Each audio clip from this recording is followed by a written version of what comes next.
How are you doing? My name is Joseph Ngugi, one of the co-founders of Pre-PT Grind, where our mission is to help pre-physical therapy students get into PT school without wasting time or money. If this is your first time listening to one of our live streams, our purpose is to come into this group on a frequent basis.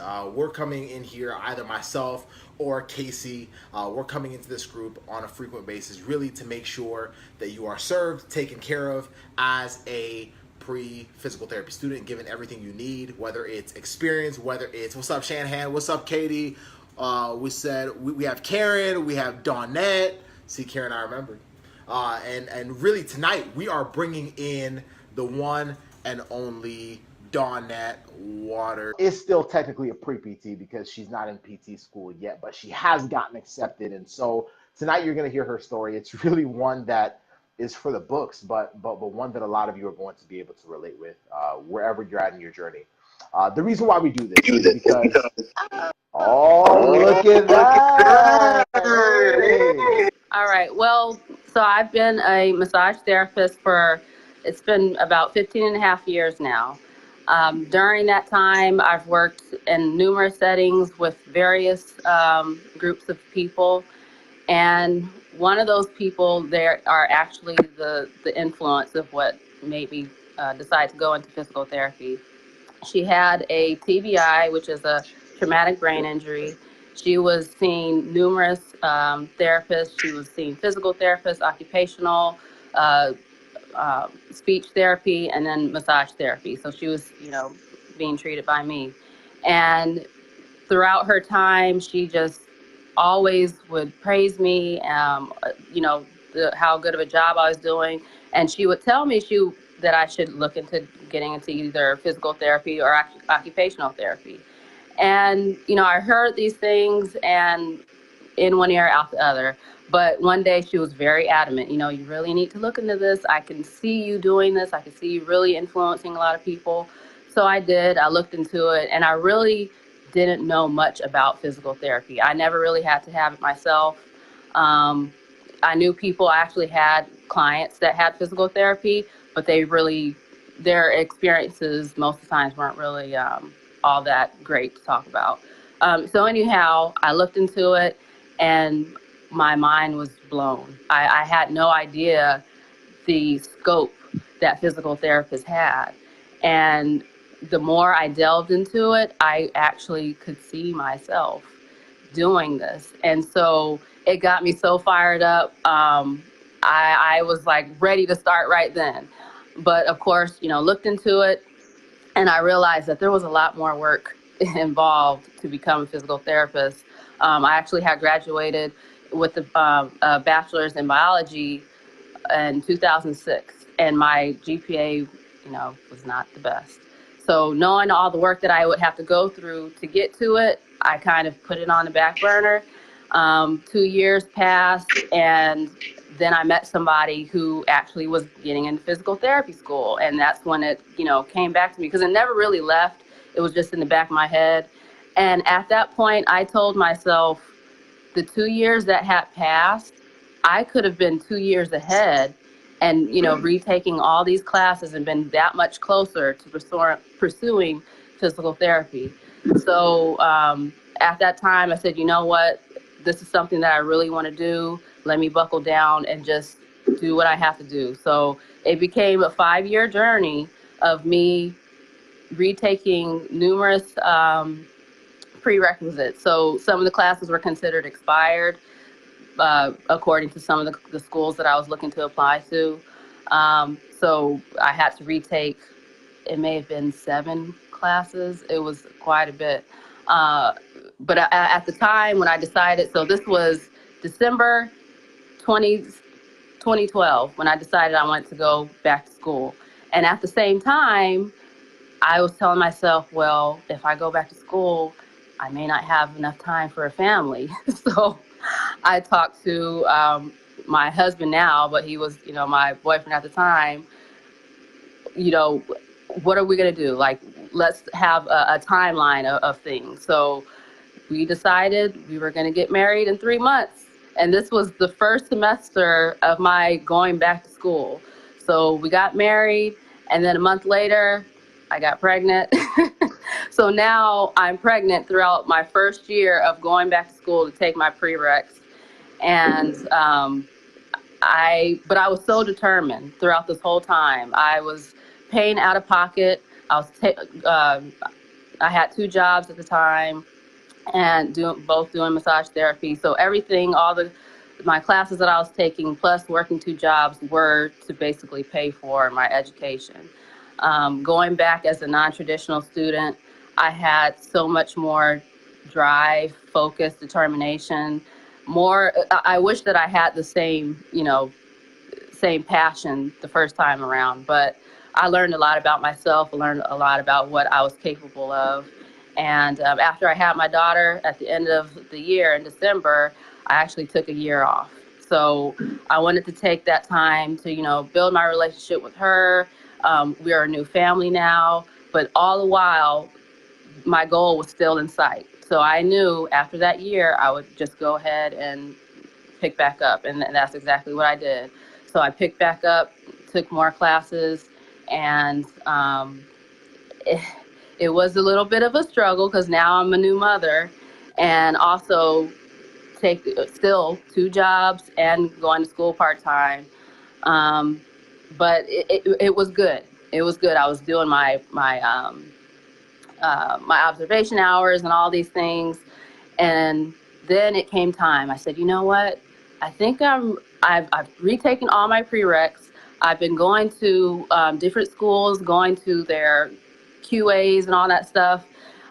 Now it's time for PT CAS. I didn't know where to start. I had no idea, but I knew I gathered all the information, all the bits and pieces that I could, and my GPA actually still wasn't that great when you take into account, it takes a lot to be able to really significantly bump up your GPA. But I was told, do not get a master's. So I took that into account. But the thing that really let me down was my essays. My essays were not strong enough. I really didn't tell my story. And that's what I've learned, especially, not to get too far ahead, but when I decided to join the acceptance system, is really about telling your story. So needless to say, the schools that I applied to, I was immediately rejected. One of the schools, actually, they were nice enough to tell me what my weaknesses were in my application. So I took that into account.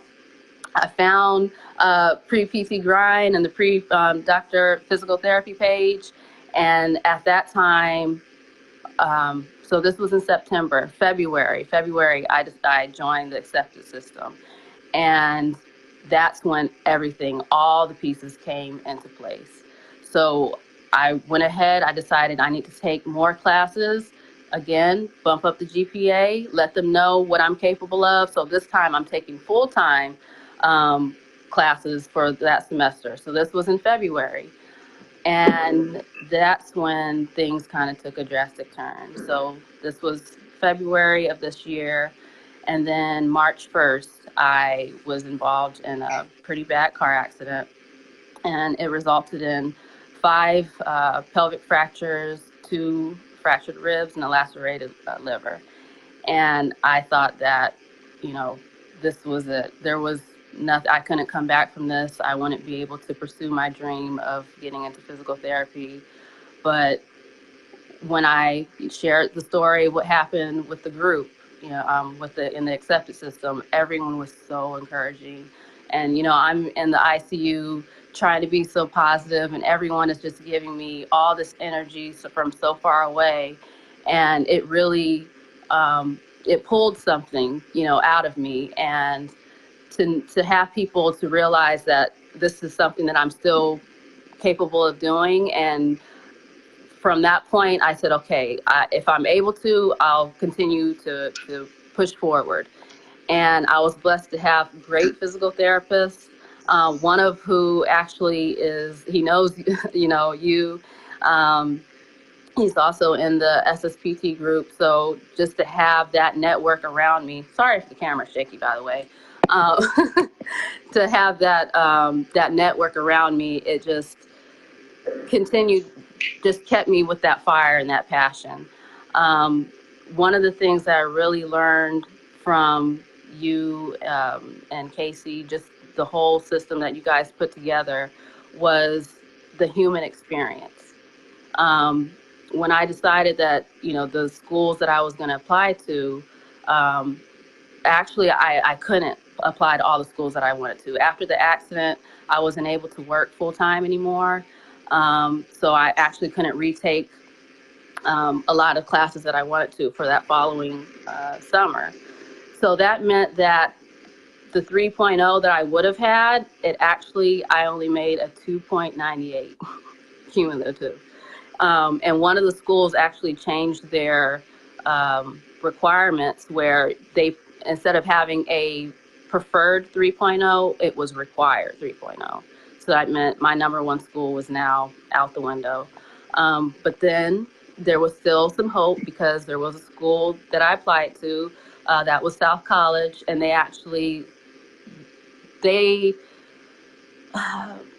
looked at your last 60 last 60 credits, and that was my strength right there, because that was everything that I had been doing that last 5 years up to this point. So I already knew, okay, I still have a chance.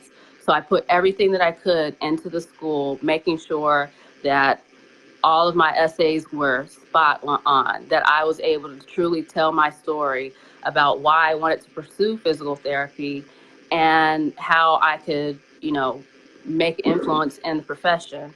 And so it panned out really well for me, and I was actually accepted. I applied early decision.